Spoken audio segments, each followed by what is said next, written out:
Y entonces, es cierto, Arturo, lo que me dijeron, que trabajaste con Maussan. Ándale, sí. Sí. Hace ya... ¿En este planeta o en...? Fue en este planeta. Es un muy buen tipo. No, pero además es una experiencia trabajar con este hombre, porque muy persistente, muy sólido pues en sus convicciones, y al final creo que la historia le está dando la razón. Pues yo veo muchos extraterrestres por todos lados, así que sí. No, un buen tipo, y además hace su trabajo muy en forma, muy en serio. O sea, habrá quien le crea, habrá quien no le crea, pero de que el hombre hace su chamba y la hace con... Bueno, pero ya lo pusieron hoy de referencia, o ayer, ¿no? De referencia en el Congreso de Estados Unidos, es una cosa... Mira, el hecho de que se haya expuesto este tema, no en cualquier, digo, no en una cantina, ¿no? Fue en el Capitolio. El tema de la existencia de los extraterrestres. Sí. Y además que no hayan sido sujetos cualesquiera, sino exmilitares, gente que se presupone que ha tenido acceso, razonablemente se puede suponer que ha tenido acceso a esa información, y que diga algo que al menos a mí en lo personal, digo, no porque sea yo fan de Jaime Maussan, ¿no? Pero se me hacía, desde siempre me ha parecido bastante obvio que hay que ser increíblemente arrogantes y soberbios para imaginar que en el contexto de un universo que está explorado en su mínima parte, pues somos los únicos seres que vivimos. Ahora, la respuesta a esa pregunta que hacen los escépticos, del entonces, ¿por qué nunca antes hemos tenido? Bueno, pues, yo creo que a lo mejor no les interesamos, ¿no? O sea, ven lo que pasa, por ejemplo, en México y dicen, ah, más. No, y a mí, por ejemplo, me encantan las explicaciones científicas desde nuestros propios paradigmas de sería imposible. Y dices, sí, claro, sería imposible de acuerdo con nuestros propios paradigmas, desde nuestras propias perspectivas, nuestras capacidades de medición, todo eso. Sí, el hombre es la medida de, uno es la medida de las cosas. Es que nada, la física ha demostrado que no se puede ir más allá de la velocidad de la luz, hasta que se demuestre lo contrario. O sea... Exactamente. Y el contexto necesariamente es nuestra civilización, pues un par de millones de años apenas, ¿no? Sí, por supuesto. O sea, podríamos imaginarlo así. Si pudiésemos viajar en el tiempo y trajéramos a este tiempo, a este momento, a un individuo de hace 2000 años, pues le parecería esto extraterrestre, ¿no? Va. Sí. Pero sí que no creo, al contrario. Que no al contrario. Sí creo. No, empezando porque alguna vez leía que si trajeras a un habitante, por ejemplo, de México, del México prehispánico, y lo pusieras viajando en el tiempo en la Ciudad de México ahora, en media hora se muere, ¿no? Claro. Hay un aire distinto, hay bacterias distintas, virus distintos. Unos decibeles impresionantes. Sabes que eso evoluciona también y que no estaría equipado. Ahora, el hecho, volviendo al punto, el hecho de que nosotros, la especie humana, no haya todavía encontrado la manera de viajar más allá o a la velocidad de la luz, etcétera, pues eso no implica que a lo mejor otras civilizaciones no lo hayan podido hacer. Quizás no les hemos llamado suficiente la atención. O quizás sí. O quizás sí. Bueno, yo también tengo una teoría al respecto, pero no es tema de este programa, pero bueno, me da gusto que hayas trabajado con Maussan. Al final de cuentas son experiencias que enseñan. Así es. Muy bien, en ocasión de la visita de estos días de otra de las aspirantes, mujer, a la... Pues dicen que es una coordinación ahora, ¿no? Ya no es a la candidatura, ahora es una coordinación de... Bueno, aspiran a que aspiran para poder aspirar. Quiere ser presidente de México. Quiere ser presidente de México, y esta mujer, una política importante, Beatriz Paredes Rangel, se refirió a un tema pues que de alguna forma nos interesó a algunos comentar y que pudiera ser tema de ahora, es de un federalismo más justo con Veracruz, en términos de que Veracruz ha sido tradicionalmente un estado productivo, un estado que genera riqueza y que esa riqueza es explotada por la nación, pero sus dividendos no necesariamente regresan, llegan. Ella hablaba de un pedazo de tajada que regresara a Veracruz, o de un pedazo de cacho de rebanada. Pues mira, yo leyendo tu artículo de ayer que habla sobre este tema, me entró la inquietud y dije, bueno, ¿cómo le está yendo a Veracruz en inversión pública federal, ¿no? Y hay una página, no recuerdo ahorita exactamente su nombre, pero es una página donde interviene Hacienda, el Banco Mundial, varias instituciones, digamos, que tienen un respaldo, y habla de las obras públicas que se están desarrollando en todo el país. Y entre otras obras públicas se menciona la del puerto de Veracruz. Y la inversión en el puerto de Veracruz no es una inversioncita, son 7,000 millones de dólares. O sea, es... ¿En estos días? En estos días, desde 2019, ha prosperado, digamos, la obra, ya se hizo un rompeolas, ya se hizo no sé qué tanta cosa, se están haciendo, digamos, lo que son para que lleguen contenedores, para que lleguen cierto tipo de mercancías, se está rehabilitando todo esto, ¿no?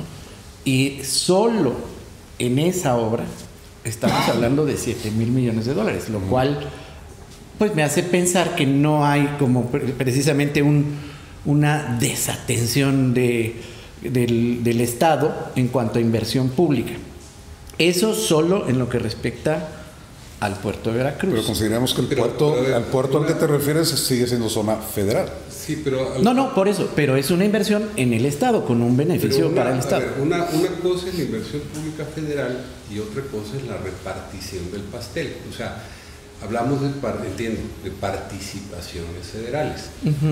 O sea, con independencia de lo que la federación invierta para rehabilitar el puerto de Veracruz o hacerlo más grandote, más bonito, como quieras, ¿no? Estamos hablando de que también le tiene que ir soltando a la entidad federativa y particularmente a los municipios, que es un tema que ha sido muy áspero, sobre todo, por ejemplo, en regímenes como el de Duarte, derivado de esos convenios de coordinación fiscal, en donde el dinero de los municipios que les aporta la federación no se los daba directamente, se los entregaba a la Secretaría de Finanzas, ¿no? Para que la Secretaría de Finanzas, en primer lugar, los tuviera... ejecutara, digamos. Sí, y si tú como presidente municipal querías hacer una banqueta, tenías que ir a Finanzas a explicar que querías hacer una banqueta, etcétera, y ya te decían, eso es del ramo 033. Aquí te va, y eso facilitaba, además, en esencia no me parece malo, facilitaba la fiscalización. El problema es que no se los daban. Claro. Sí, bueno, a ver. La idea parece buena. Vamos a situarlo porque, sácame de la duda, yo con el ejemplo que tú das de la inversión millonaria en dólares que se está realizando en el puerto de Veracruz, pienso en una empresa que puso una gran tienda en Veracruz, que todos los veracruzanos compraron ahí, y para regresarle a los veracruzanos la inversión, ahora les voy a poner 2 sucursales más para que sigan comprando. O sea, el negocio sigue siendo el del gobierno federal. Sí. ¿Cómo beneficia al veracruzano de Tantoyuca y al veracruzano de Songolica y al veracruzano de... Pero cuando tú desarrollas una obra de infraestructura grande, fuerte, que no solo es en Veracruz, es decir, por ejemplo, se está rehabilitando de manera importante el puerto de Coatzacoalcos por la cuestión del interoceánico, ¿no? Y también se están construyendo vías férreas de Veracruz a Coatzacoalcos, de Coatzacoalcos a conectar con el Tren Maya. Es decir, hay una inversión pública sustancial que siempre detona empleo, beneficia a todos. Que beneficia a todos. Siempre se sabe, el New Deal, por ejemplo, estadounidense, ¿no? Que fue una manera de reactivar la economía en la época de la Segunda Guerra Mundial, porque decían, bueno, es que ya está todo en orden, pues hazle hoyos a la calle y vuélvelos a hacer, porque necesitamos que la economía, que el dinero esté abajo, ¿no? Que un empleado público haga un hoyo y atrás venga un empleado del sector privado a taparlo. Digo, para aliviar sobre todo la Gran Depresión. Que tomó una década. Sí, y coincido contigo, la inversión pública federal, a donde la pongas, en una entidad federativa va a beneficiar a todos. O sea, sería iluso pensar que si tienes buenos puertos, solamente le va a beneficiar a la gente de ese puerto. Pero yo me estaba refiriendo a que el pastel no solamente se reparte en esa parte, vamos, en la dependencia federal que le va a operar, sino que se distribuya en 212 municipios, sí, para que cada uno de ellos aplique en lo que corresponde a él. Sí, lo que podrías encontrar ahí es una dificultad para responder a las necesidades de municipios específicos. Es decir, de pronto, si en la sierra, claro, alguien de la sierra puede ir a trabajar a Veracruz, eso no hay duda, ahí está el beneficio del que hablábamos, pero las necesidades específicas de la sierra quizás no se van a resolver. Entonces, como comentábamos un poco antes del programa, este no es un problema nuevo, es un problema de un anquilosamiento administrativo y de una serie de normas que obligan a no solo respaldar lo que voy a hacer, sino justificarlo y hacerlo en un tiempo en específico, ¿no? Yo, por ejemplo, cuestionaba muchas de las obras que se están haciendo en Jalapa, que dice uno, qué falta de planeación, caramba, la hacen, te tapan una calle, te tapan la otra, y dice uno, se vuelve imposible, claro, pero cuando piensas que el municipio lo que no se gaste lo tiene que regresar, pues ¿cómo entonces sucedió? Por eso, entonces, ¿qué es lo que va a hacer? Va a ser la obra en fa. No importa si no tiene planeación, no importa si no tiene... Hay que hacer porque hay que ejercer ese presupuesto, ¿no? Es un problema jurídico, político, desde mi punto de vista. Y económico. Y económico, claro, y económico. Pero también es una falta de planeación, porque, bueno, yo sigo pensando en que claro, qué bueno que el puerto tiene más capacidad de atención a su negocio y a sus operaciones. Y se va a convertir de nuevo en el puerto más importante del país, cosa que no es poca cosa, digo. Pero 7,000 millones de dólares, háblame del 5%, o sea, 350 millones de dólares aplicados hoy en salud, yo creo que beneficia 1000 veces más. Mira, siempre está esa trampa de decir, sí, a mí me parece una trampa. A mí me parece siempre una trampa. Okay. Porque siempre te dicen, ¿cómo vamos a hacer el Tren Maya? Mira cuántos recursos podríamos poner, 124 hospitales. Correcto, sí. Pero lo que se hace, o sea, cuando tú tienes muchísimas necesidades en un país, tienes que ir como por bloques de beneficios generalizados. Y después vas hacia las particularidades. O sea, no los urgentes. Yo insistí en el término planeación. No, pero lo urgente viene también de una economía que está muy atorada. Estoy de acuerdo. Por eso. Entonces, si tú no tienes una economía que se esté moviendo, difícilmente puedes financiar cualquier otro tipo de cosas. Necesitas primero que la economía esté caminando. Yo creo que la pregunta de Luis es bastante simple. O sea, si tienes 7,000 millones de pesos de dólares para disposición, ¿no? O traduciéndolo a algo más doméstico, tú tienes 1 millón de pesos, ¿no? Y tu casa quizás tenga goteras, tenga problemas en el tinaco, tenga problemas de luz, etcétera, ¿no?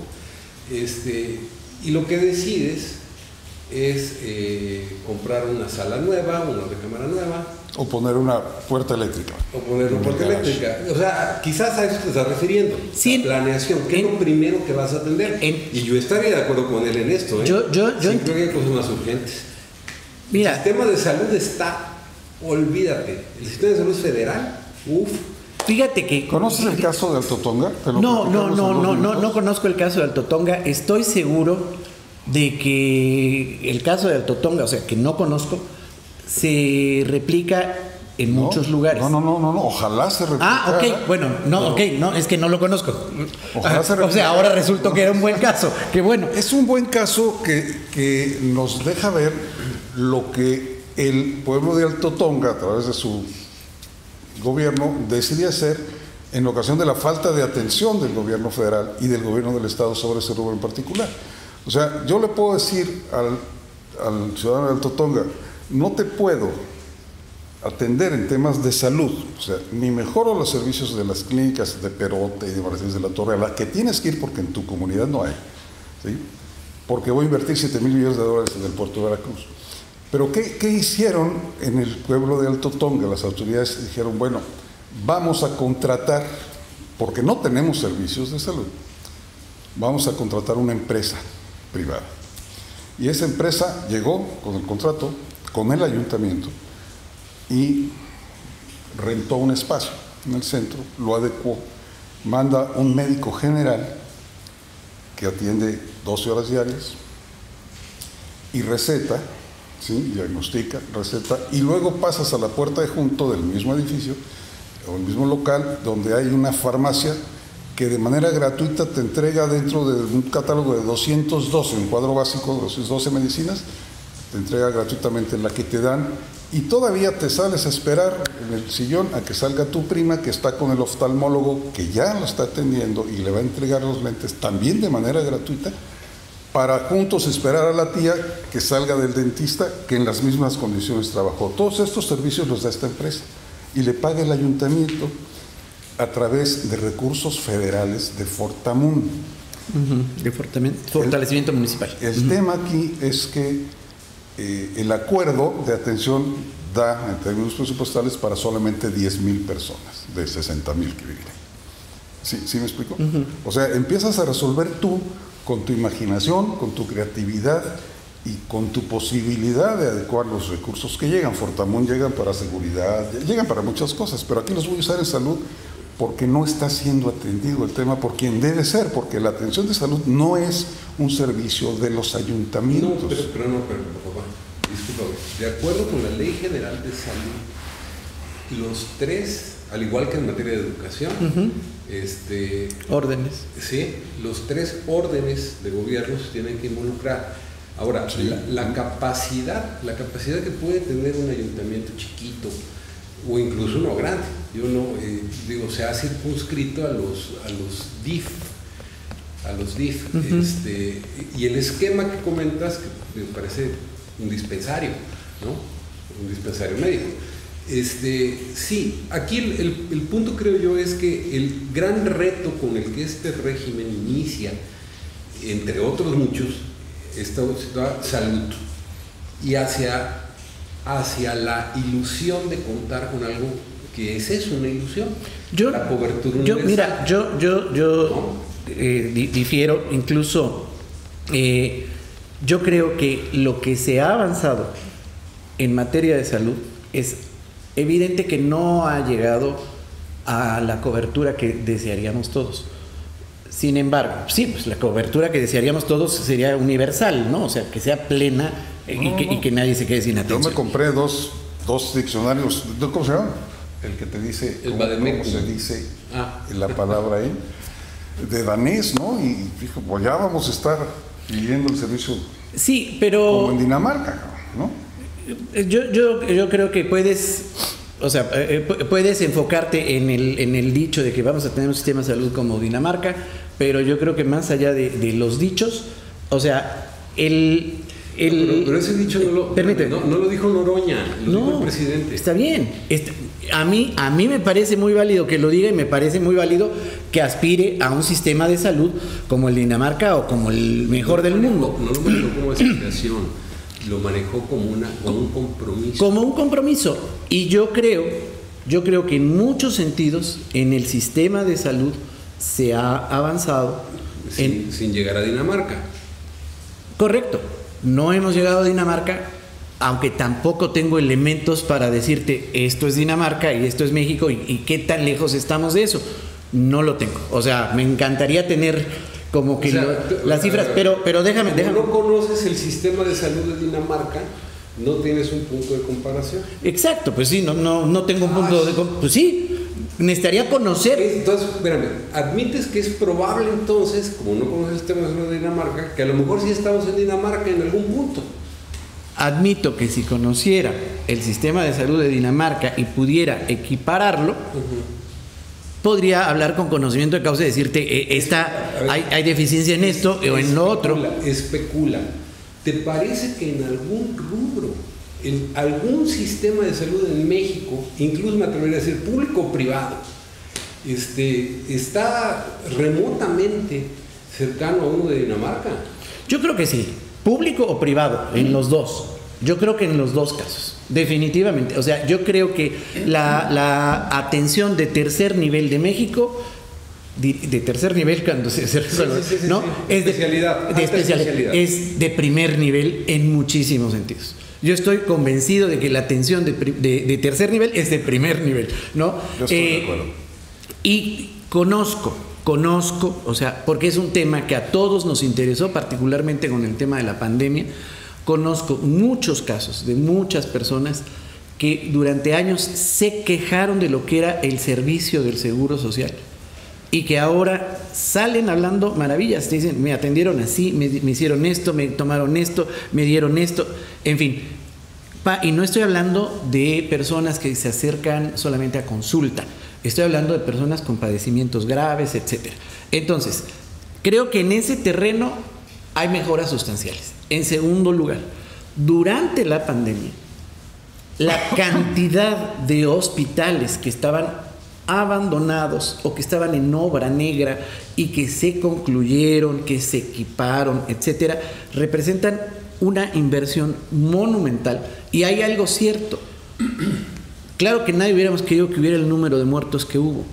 Sin embargo, para la capacidad que tenía México, realmente la respuesta fue muy oportuna, realmente poca gente poca gente se quedó sin una cama de terapia intensiva, etcétera, etcétera, sin un ventilador, sin esto, sin lo otro. En general, me parece que se hizo un esfuerzo descomunal y que esos recursos se están aprovechando y que eso definitivamente sí está transformando el sistema de salud de México. Insisto, no puedo hablar de Dinamarca, no conozco el sistema de salud de Dinamarca, presupongo que es un gran sistema de salud como para que fuera ejemplo o anhelo o promesa. A ver, yo no caería, digo, muy respetuosamente, en la distorsión cognitiva generalizante. Yo también conozco gente que se sigue quejando del sistema de salud. Sí. Pero digo, ni el hecho de que conozca a alguien que recibió un trasplante en el sistema de salud público, que los hay, ¿no? O alguien que actualmente, en este momento, en la clínica 11 del IMSS, ve pasar ratas, ¿no? Ninguno de los dos me permite incurrir en la distorsión cognitiva de la generalización. Yo lo que creo es que, al final de cuentas, cuando hablamos de infraestructura, hablamos de personal médico y sus condiciones de trabajo. Medicinas. Cuando hablamos de dotación de medicamentos, cuando hablamos de si en cada uno de los municipios, ya no hablemos congregaciones, municipios de México, hay por lo menos una atención de primer nivel. Cuando hablamos de cualquier cantidad de factores, ¿no? Yo lo contrasto con lo que se me prometió en el discurso. Y yo lo que creo es que todavía falta un trecho muy largo. Ahora, si ha habido avances o no ha habido avances, honestamente, yo no tengo datos duros, pero no partiría de la, insisto, distorsión generalizante. No, de que algunas pocas personas se quedaron sin cama de hospital. Yo comparto. Con una que se haya quedado sin cama de hospital. Pues sí, con una, y como decimos, con el tema de la inseguridad, o sea, un muerto es suficiente para que no esté bien. O sea, no necesitamos 100,000 muertos para que sea una tragedia. Es decir, no está bien. No estábamos una sobremortalidad.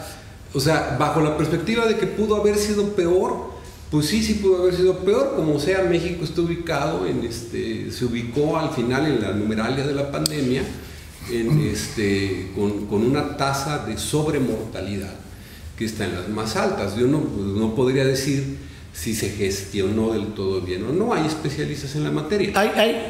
Lo que te puedo decir, y volviendo al punto, es la inversión. ¿En qué prefieres gastar el dinero?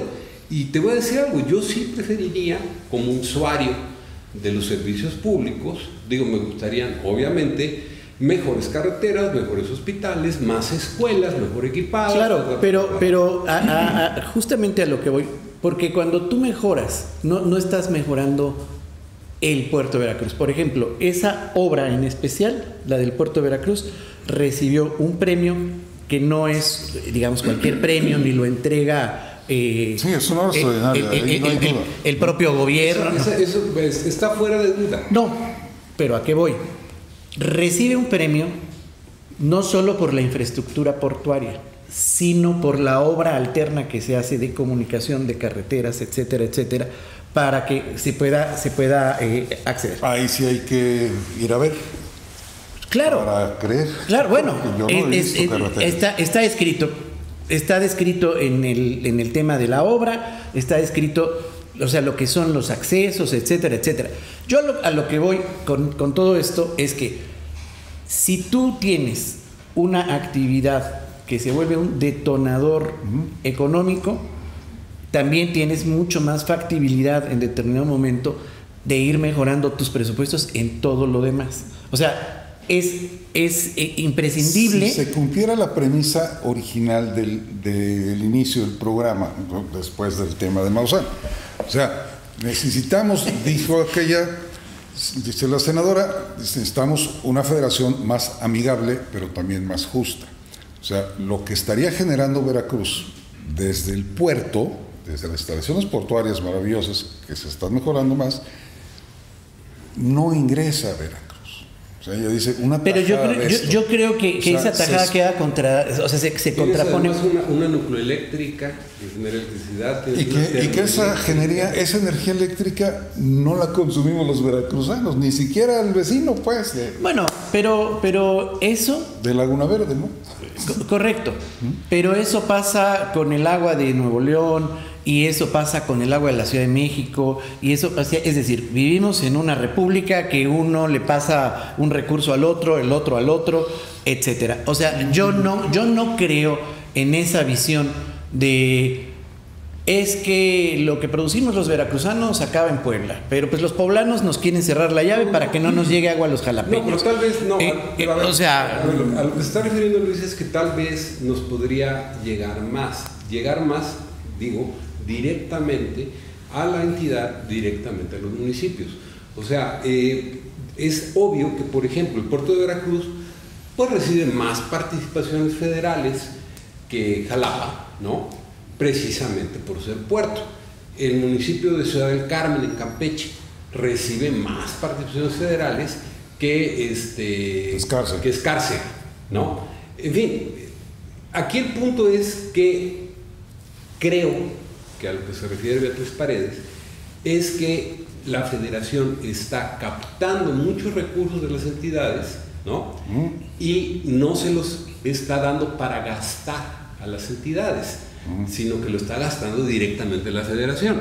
Entre otras cosas, en ese proceso en torno del cual tengo un poco suspendido el juicio en relación con el qué tan benéfico puede ser de los llamados programas sociales. O sea, mejor en lugar de darte a ti 100 millones de pesos, municipio X, para que los gastes en banquetas o en lo que debas racionalmente hacer, pues mejor lo tomamos para hacerle así a la gente, ¿no?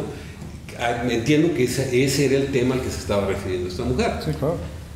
Sí, finalmente dice, a ver, o sea, durante décadas la ganadería veracruzana creció, proveyó y resolvió para gran parte del país. Pero fíjate, ahora requiere de inversiones adicionales a las que los ganaderos pueden hacer, porque nadie invierte en la ganadería veracruzana y tendría que ser un proyecto bien planeado a corto, mediano y a largo plazo para volver a desarrollar esto. Ponía yo el ejemplo de la... ¿Cuántas prioridades podría fijarse para seguirse llamando prioridades? Podría fijarse un gobernante. Yo creo que 3. Pues, salud, educación, seguridad, prioridades. Por eso. No todo. Por eso. Ok. En el caso de... No en ese orden. No necesariamente prioridades. Por eso. O sea, a él le parece que son esas, tú podrías considerar otras, yo podría considerar otras, pero creo que estaríamos de acuerdo. Yo metería empleo, por ejemplo. Por eso. Generación de empleo. Sí, claro. Invertir para generar empleo. Sí, claro. Pues creo que es efectivamente... Necesitamos incorporar un economista aquí que nos explique un poquito ese punto, porque hasta donde yo me quedé, algún economista decía, bueno, la inversión privada sigue a la inversión pública. Donde no hay inversión pública, la inversión privada casi se extingue, ¿no? Exacto. Entonces, bueno, yo lo que... Y eso es lo que genera empleo, ¿eh? Que es exactamente a lo que voy. Acaban de salir los datos preliminares de la encuesta de empleo. Hay una disminución sustancial del desempleo. O sea, son datos muy positivos. Acabo de ver también, ¿y sabes qué creció? Creció la informalidad. Veracruz, también, sí. Veracruz tiene una tasa de desempleo más baja. Crecieron las dos. Más baja que la media nacional. Pero crecieron las dos, porque también creció la formalidad. Hay muchas personas más registradas en el Seguro Social. En Veracruz los veracruzanos tienen chamba. Vamos, o sea, encontramos la manera de subsistir. Pero no estamos situados en la formalidad. Y creció la informalidad. Creció increíblemente. Ahora, fíjate que no son datos del todo confiables, te voy a decir por qué. Porque en la pandemia cerraron negocios, tronaron empresas, etcétera, etcétera. Y la economía, sea como sea, sí se resintió. Entonces, bueno, por supuesto que se resintió, pero incluso el cálculo era que para recuperar el nivel de 2019 nos iba a tomar hasta 2025. O sea, que íbamos a perder todo eso. En 2022 ya se recuperó el nivel de 2019 y en 2023, a junio de 2023, trae la economía mexicana un crecimiento del 4%, 4.02%. Y el ingreso al hogar aumenta de acuerdo al documento y los datos que muy probablemente va a arrojar es que en 2023 tenemos 5 millones de pobres menos que en 2018. ¿Sí? ¿En dónde? ¿En Veracruz? No,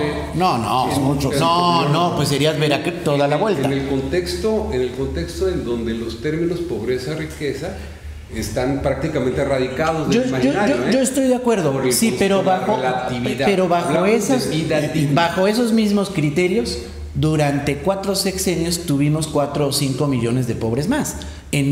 Bajo esos mismos criterios, tenemos 5 millones de pobres menos. O sea, es una medida aplicada. Aclárenme algo.